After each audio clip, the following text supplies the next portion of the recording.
Olá, queridos membros da família dos Devotos de Maria. Sejam muito bem-vindos ao nosso canal. Hoje, vamos refletir sobre um dos eventos mais importantes da história da fé católica: as aparições de Nossa Senhora, em Fátima, Portugal, em 1917. A mensagem de Fátima foi um chamado à oração, conversão e consagração ao Imaculado Coração de Maria, alertando sobre as consequências do afastamento de Deus. Hoje, vemos seus alertas se concretizarem. Perseguições contra padres fiéis, como o padre Paulo Ricardo, que defendem os ensinamentos da Igreja, e tentativas de censurar a liberdade de expressão por meio do controle das redes sociais. Esses desafios mostram como as ideologias contrárias ao Evangelho continuam a corroer a fé e a liberdade. Vamos refletir sobre como a mensagem de Fátima nos orienta a enfrentar essas batalhas espirituais e culturais com coragem e fidelidade. Prepare o seu coração, pois vamos refletir sobre o impacto que a mensagem tem em nossas vidas e na Igreja Católica até os dias de hoje.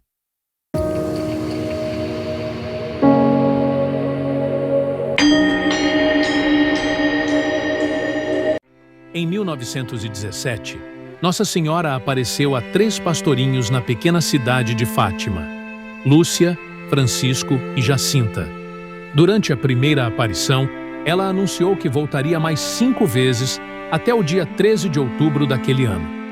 Essas aparições aconteceram em um contexto histórico turbulento, marcado pela Primeira Guerra Mundial e por mudanças profundas na sociedade. Nossa Senhora trouxe 3 mensagens claras e impactantes, que vamos detalhar agora. A primeira mensagem foi uma visão aterradora do inferno. Nossa Senhora mostrou aos pastorinhos um lugar de sofrimento eterno, onde as almas condenadas estavam cercadas por fogo e desespero. Ela quis alertar a humanidade sobre a gravidade do pecado e a necessidade de conversão e oração. Essa mensagem, embora direta, é muitas vezes ignorada hoje. Há quem diga que o inferno sequer existe, mas Nossa Senhora foi clara. O inferno é uma realidade, e a oração é essencial para evitar que as almas cheguem a esse destino. A segunda mensagem foi um apelo à consagração ao Imaculado Coração de Maria. Nossa Senhora pediu que o mundo se voltasse a Deus, mencionando diretamente a Rússia. Ela alertou que, caso este país não fosse consagrado e convertido, espalharia seus erros pelo mundo. Esses erros, como o comunismo, não se limitaram à política e à economia. Eles também se infiltraram na Igreja Católica, por meio da chamada Teologia da Libertação. Essa ideologia foi estrategicamente plantada no seio da Igreja, com o objetivo de desviá-la de sua missão principal: salvar almas. Disfarçada de preocupação social, a teologia da libertação trouxe consigo ideias contrárias ao Evangelho, enfraquecendo a Igreja por dentro. A terceira mensagem permaneceu envolta em mistério por muitos anos. Quando finalmente foi revelada, houve questionamentos sobre sua autenticidade.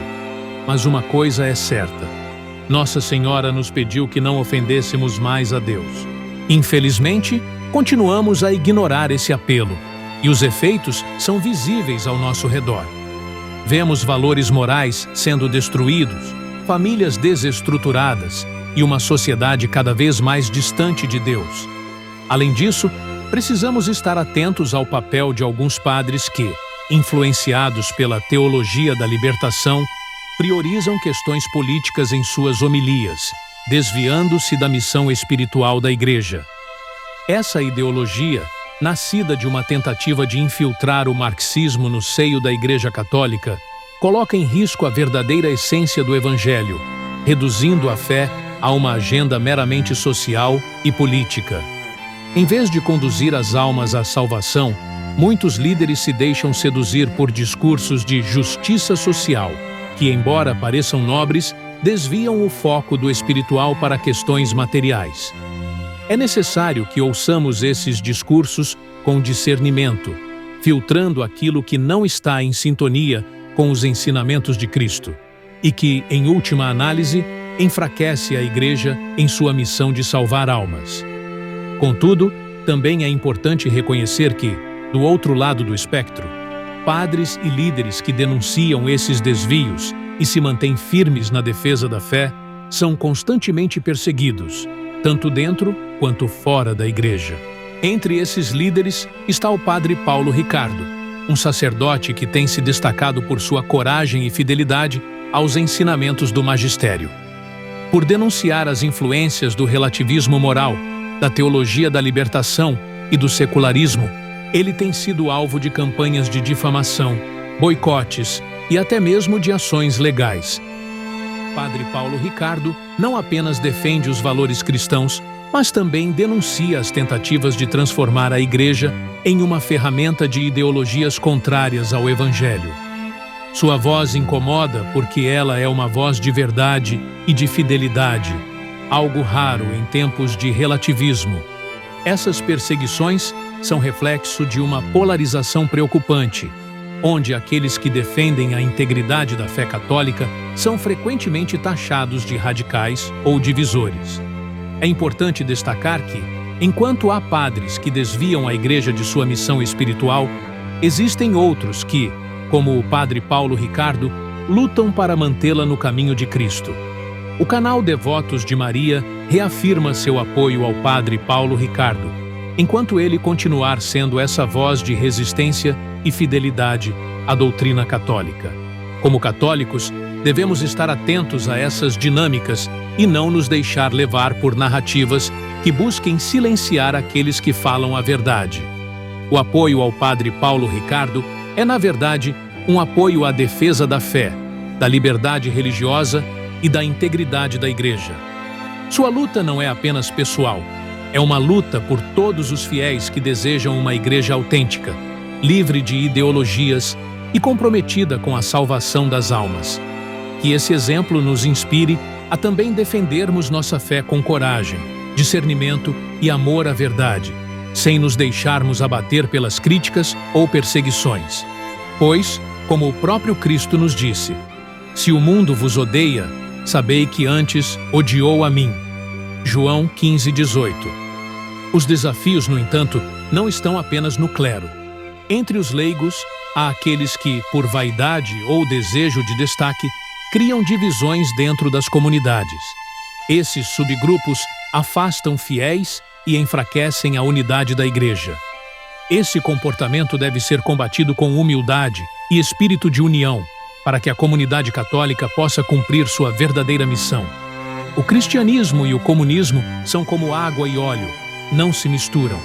Enquanto Cristo nos ensina que o Senhor é meu pastor e nada me faltará, o comunismo prega a dependência total do Estado. Nossa fé nos liberta, enquanto o comunismo busca nos aprisionar.